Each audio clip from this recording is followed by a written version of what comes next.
welcome to Fridaysews. My name is Adam, and this is Fridaysews. To start off this week's Fridaysews, I've been working on a couple of things. One of the things that I've been working on is the Simplicity K1665, which is this pattern here. I worked on view B, which is supposed to be the tunic. In the picture it shows the tunic all in one colour rather than breaking up the panels in colour blocking like it does on the dress. I chose to do the tunic version, but I shortened the body of it by about an inch because I didn't want it to sit so low on the hip like here. I wanted it to sit a little bit higher up. The pattern for this is really easy to follow. The instructions are really great. It's a big 4 pattern, so you kind of expect it. The only thing I had real issues with was the zip at the back. It just seems to be way too long for the actual top. The closure as well at the top of it is a hook and eye closure, which I have put one in, but I think I'm going to have to remake the whole entire top, to be honest, because the back panels do not seem to be wide enough to cater for the width of the front panel. So it just seems to be quite tight across the back here. And I also need to go in and finish let me take it off here. I need to finish the seams properly at the back because I've still not dealt with that part of it. This is going to be a working toile. It's for my mum, hence the Mary Poppins fabric around the top band of it. So I will get her to try this on, see how awkward the fit is on the back panels, and then I will probably cut out another one and start from scratch and maybe adjust those back panels and draft them slightly wider. As I say, the zip is incredibly long for the top. I don't understand why it needs to come all the way down to the bottom. I mean, I know that I shortened it by an inch, but even by shortening it by an inch, that still comes down to, it would still come down to nearly 2 inches from the hem, which just seems a little bit overkill for just the back of a top that widens at the bottom anyway. So I think if I redo it, which I probably will, I think I'll probably only put a zip in to about here, because you've still got enough width in the pattern across here, even though it's a woven, to get in and out of it properly. So that is the Simplicity 1665. The other thing that I've worked on this week is I've made another one of the Bobbins and Buttons Dean Ragland sweatshirts. This I made from a French terry. I colour blocked it because I didn't want to use the whole lot in this fabric because it's quite busy. So this is a Harry Potter printed French terry, and it's supposed to look like the newspaper in the films. So it has got the sort of Harry Potter wanted posts and stuff in there, and all the different news articles about Ministry of Magic, etc. The cuffs, the bottom band and the neckband, I used a black smooth finish ribbon, and I've just top stitched the neckline and the bottom band with the triple cover stitch. It just makes the seams lay nice and flat on the inside. So this is the Dean Ragland sweatshirt. I've got about 5 or 6 of these, and it's a really easy pattern to use. It goes together really quickly. You can, if you're familiar with overlocking and working with French terry, you can get one of those made up in about 35 minutes. So the other thing that I got through this week was the movie night PJs. I can't quite remember off the top of my head what company they are now, but I will link them in the description box below. The movie night pajamas are made for woven fabrics. I've used a fabric that is it's a brushed interlock type fabric. It's very, very similar to double brush poly. It was one of the ones that I got in last week's delivery of all the fabrics that I'd ordered. I adjusted the pattern so that it would curve and narrow towards the cuffs because the movie night PJs are a square sort of leg. I think I've got it here. So the PDF for the movie nights is just one piece for each leg, so you cut two. But because obviously how wide they are at the bottom for a woven fabric, I actually just folded, there's still fold lines in it, I basically folded in quite a substantial amount on the bottom of both sides so that it would taper the cuff when it was folded in half into sort of like a skinny fit bottom to it, so I could then put cuffs on the bottom so it tapered to the end there. So yeah, with it tapering, I was able to then put a band on the bottom, which is just beautiful white stitching because they are pajamas and I didn't want to use my black overlocker for some random reason. So those are the movie night pajamas. I have worn those this week, which is why they're covered in dog hair. The other thing that I've made this week is I made one of the dog hoodies by Ellie and Mac for my Boston Terrier. I will insert a picture of her wearing it somewhere around here. The pattern for that is really good. The only issue I have is that my dog's got quite a broad chest because of the type of breed she is, and it is a little bit tight sort of around the shoulders, so I do need to just adjust the front sort of panel that goes from the chest down to the sort of waist, and it sort of curves on them sort of like that sort of shape so that it meets the back, so when it's actually on them it slants from their back to their chest, which I'll put some pictures in the somewhere in here so you can see what I'm on about. I've made quite a few of these. This one I omitted the cuffs on the sleeves because the cuffs can make it quite long, and it was something that she had just that she could wear while she was recovering from her neutering surgery, because the all-in-one that the vets gave us was really, really tight around her neck. The other thing that I made some of the Greenstyle Creations men's leggings pattern, which I've made for an order for one of my customers for my business. I'll insert a picture of those here. They are made from a athletic sort of swim lycra fabric, and I put a contrast band and a contrast cuff on them. I also reverse cover stitch all of the seams around the front and around the waistband and around the rear seam where the two rear panels meet, just to reinforce the seams because of the amount of stretch in the fabric. One of the other things that I've made is the midnight slippers, which are part of the, again, I can't remember what company they make that make them, but I will link the pattern for them below. These are something that I've made quite a few times. They come out differently every time I make them. Sometimes they come out better than others. They are a slipper that has an elasticated back to them. These are made from offcuts from a sweater back, sort of fleece back sweatshirt fabric. The way that they go together is quite tricky, and the only seam that you have is a seam around the toe when you turn them all through. These are something that I actually did a tutorial for on Fabrics by Penny Community Group, because the patterns for the midnight slipper, the instructions for the midnight slippers is far from helpful. The pattern themselves is great. Once you've got the measurements down, they're really, really good in terms of fit and stuff.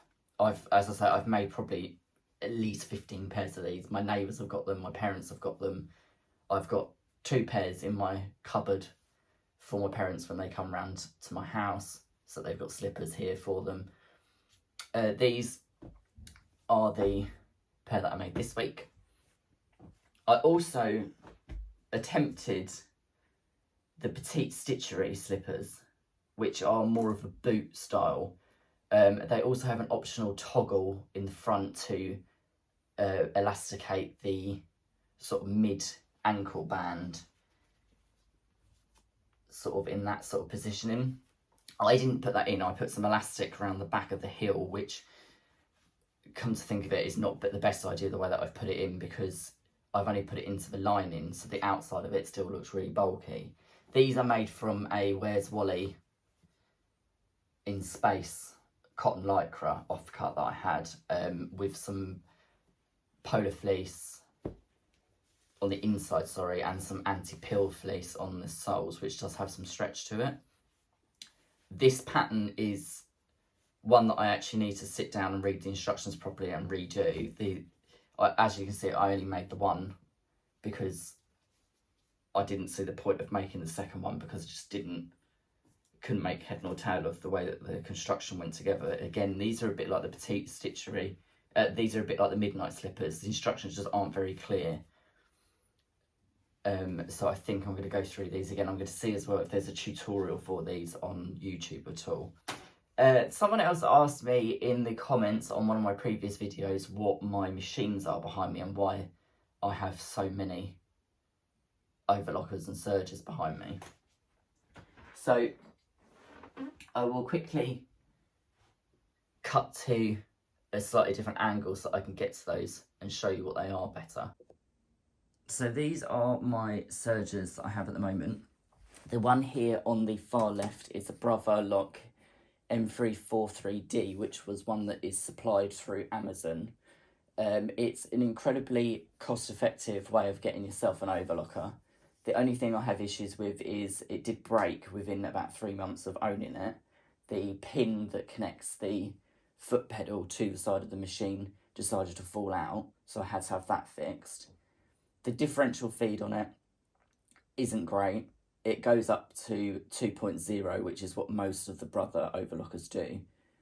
The only thing with that is, if you're using anything like a stretch fabric that's got a high lycra content, it doesn't matter how high you have that differential feed or adjust the tension, this seams split really easily. The second one that I've got at the moment is the Baby Lock Prestige. This has been replaced by the Success Lily overlocker, which I believe at the moment people are having issues getting hold of because there isn't a delivery of these to the UK, I think, until January 2022, I think it is. This is a great overlocker. As I say, this one was made by Baby Lock. They are now made by a company called Success. It is no longer known as the Prestige, it's now known as the Lily. It's got a huge adjustment in the differential feed compared to the Brother. This is great for sewing any high lycra content fabrics. It's also great for wovens. It gathers really well. The threading of this is really easy. The Brother has the fast system, which has the little lever that pulls the lower looper out and flicks it in underneath the needle plate. This one has something slightly different. It does come with a thread catcher. It also has a shut off switch down here, so when the cover's open you can't use it. This has a little lever that you press here, which you loop your lower loop around and then flick it back across and it threads it for you. Very, very similar to the Brother. This one has a top mounted upper knife, which works on a arm linked to the internal mechanism. That one has a lower mounted knife. This one is just much more smooth running and smooth sounding machine. The Brother is a good machine. As I say, it's good for basics. The only thing that I have issues with is it does sound like a bag of spanners. The third one that I have is my Baby Lock BLCS, which is now been replaced by the Baby Lock BLCS2, which is the Baby Lock cover stitch, basically. This is their bottom end, sort of entry level Baby Lock cover stitch. It does have the air threaded looper on there, which is a pump mechanism, as opposed to the lacer one, which now you just press a button and I think it's electronic, it just shoots the air through. You don't have to pump the air through yourself. This has been a great buy. It does all of my hemming on anything with knits. It lays neck bands down really nice and flat. It yet has not skipped a stitch over any lumpy or bulky seams.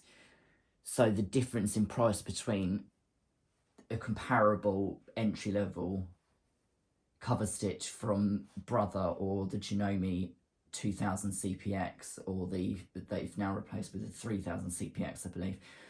This is double the price of one of those, but I have yet to have any problems. I haven't had to adjust the differential feed on it for any fabric. All I've had to do is change the needles when they've become to a point where they need changing, because either they've become slightly blunt or they've just, I've used them for more than about 8 or 9 hours.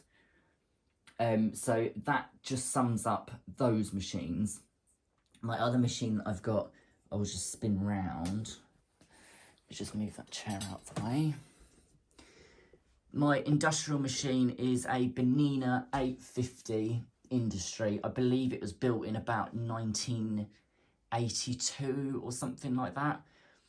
I've had a servo motor upgraded onto there, which makes it silent when it's running. It runs really, really quietly. It's got a huge adjustment. Because of having the servo motor, you can adjust the speed on it, which you can't really do with the clutch motor that came with it. The servo motor, as I say, is energy conserving. It's really quiet. The sound of that machine doesn't travel through to next door, which is really good. It will sew through practically anything. And they class it as an industrial machine, but it is mainly a semi-industrial. It doesn't sew through really, really heavy, thick leather very well. But it's not really what I bought it for. I bought it so that I could have an industrial type machine with the flatbed that I wouldn't really ever have to replace. So it kind of covers everything that I ever use it for. Again, having the cover stitch, I don't really use that machine a huge amount, because with sewing knits, I can get most of it done on the overlocker and then I can cover stitch it afterwards, and I don't even have to touch the Benina. The Benina I only use for jeans making and for anything with woven fabric after I've finished all the seams on one of the overlockers.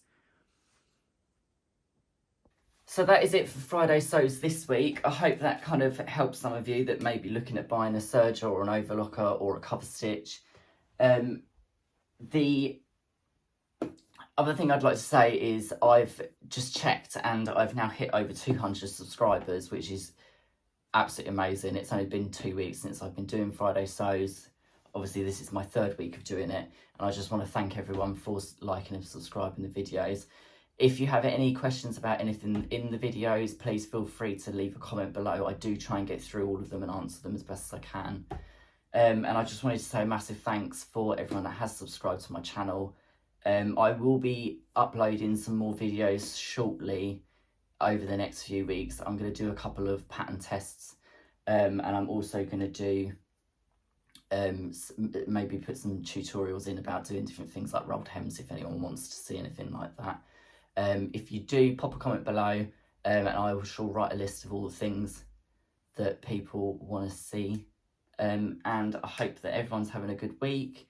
I hope that everyone's got some sewing planned this weekend, and I will see you all next week. Thanks for watching.